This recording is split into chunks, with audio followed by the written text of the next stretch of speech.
Hey guys, this is Wanda the traveling Dutchie here with another video about Colombia. Today I would like to discuss 7 downsides of living in Colombia. I actually did some research online and found out there's not many articles that actually discuss this topic. In fact, there's a lot of sites and articles that describe living in Colombia as some sort of Valhalla. So today I thought I would give you a more well-rounded view on living in Colombia because no country is perfect. I've lived in 8 different countries and each country came with its downsides. And it's not to be negative. I just think it's a good idea to discuss it so that everybody can, determine for themselves whether it's a good idea to move to a specific country or not. So hopefully this video will help you. Obviously do keep in mind, this is based on my opinion and these are experiences that were based on Bogota, Colombia. So obviously if you're thinking about moving to Cartagena or Medellin, it would be different for you. But let's start, shall we? Downside number 1, pollution. Bogota actually struggles a lot with pollution. 70% of its pollution is due to traffic and transportation, and then on top of that, Bogota is a highly industrialized city, and that adds on to the pollution problem. You can actually sense it. Like the first time I actually came to Bogota, I could like feel it in my nose. It's definitely something to take in consideration. Medellin has the same problem as well. The government is trying to work on it, but don't expect any big changes anytime soon. So if you're thinking of living in Bogota, that is definitely to take something into consideration, that there's a lot of pollution. Then a downside number 2 is the use of so-called estratos. You see, in Colombia, they actually have a socio-economic stratification system. It was implemented in the 80s to actually place people in these different strata. The system classifies areas on a scale from 1 to 6, with class 1 being the low income area and class 6 would be the highest income area. The idea behind this is they actually wanted the higher income areas to pay more for services like electricity, sewage, water, you name it. However, over the years, you can imagine, of course, it's turned into a situation where there's a lot of discrimination, and I personally really do not like how the different stratums are like a way of life in Colombia, because it's not just where you live, it's who you are.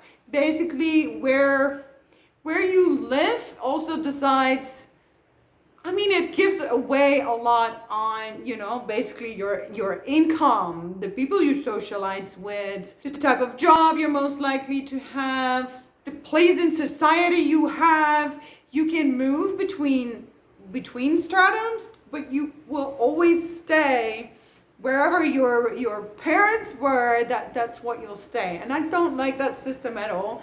Actually, my friend told me when he was applying for a job, they actually asked him which stratum he came from. So yeah, lots of discrimination, and I don't think there is actually a fair way of moving from the lower stratums to the higher ones. But who am I, right? I'm just saying I don't like the feel of the stratums while living in Colombia, and there's a lot of division. Moving on to downside number 3, which is traffic. Of course, this is the case in many cities in Latin America, or really all over the world. However, I happen to live in, mainly San Jose, Costa Rica, and on and off in Bogota, Colombia. So those are my 2 biggest experiences, and both San Jose and Colombia, traffic is terrible. I would say it's a bit worse in Colombia in Bogota, just because it's such a big city. So more people, more cars, and like the little motorcycles, I don't know. I find it extremely scary to drive in Bogota. So I don't. I actually take taxis, and I have my bicycle. But one thing I'll say that, in addition to it for me being dangerous to take part in traffic in Bogota. It also bothers me that it creates a lot of noise because, of course, you're in a big city, and so yeah, it's not very peaceful to walk the streets in Bogota. There's a lot of honking, there's a lot of noise. Nothing strange, nothing unexpected, but you know, something that's happening for sure. And moving on to downside number 4, and that is the fact that most people don't speak English here. And of course, if you're gonna move to a country like Colombia, you should speak Spanish anyways. But of course, at the beginning you have to learn, and you might take classes, and you know, some take longer to learn the language than others. And then it would be very helpful if some Colombians could speak English. But the truth is, the majority does not speak English. So if you want to move to Bogota, Colombia, you definitely need to learn Spanish. Here and there, you will find people that speak English, but the norm is that, you know, in day-to-day life, of everything you'll do and what you need to arrange, people don't speak English, so really keep that into consideration. Then downside number 5 is the fact that Colombia actually can be dangerous. Of course, not every part of the country, but there's definitely a lot of areas you shouldn't visit, and you should find out which areas those are. I'm actually right now on a website, the U.S. Department of State, and I'm going to tell you what it says for Colombia travel advisory. Do not travel to Colombia. Reconsider travel to Colombia due to crime. Exercise increased caution in Colombia due to civil unrest, terrorism, and kidnapping. Some areas have increased risk. Well, you can read the entire travel advisory if you go to the travel.state.gov. I mean, obviously a lot of expats live in Colombia. A lot of tourists come to travel to Colombia, but you have to stick to the right areas. And so do your research. It's definitely, I mean, it's not for everybody, right? To move to a country where part of these areas are just dangerous. So that's something to keep in mind.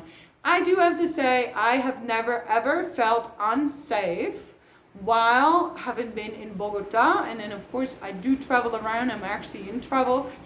So I went, but I go to all the touristy areas, and I fly. I don't drive around in the country from A to B. So yeah, take that into consideration. You can feel perfectly safe and have a good time, but you can't go everywhere. Then downside number 6, very simple.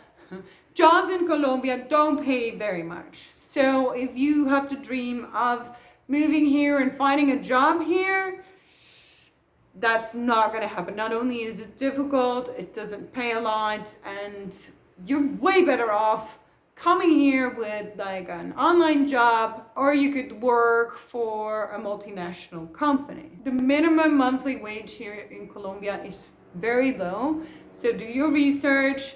If you have no idea how you could, you know, fund your move to Colombia and make a living in Colombia. I actually, during COVID actually destroyed my travel company 2 years ago. Now we're fully recovered, but of course, when all the borders closed, I had no income. So I actually followed a training that, you know, taught you how to become an online digital entrepreneur and how to make money online. So if you would like any information on that, just go to the description box below. In the text, I have a link that shows you the training that I followed that I highly recommend.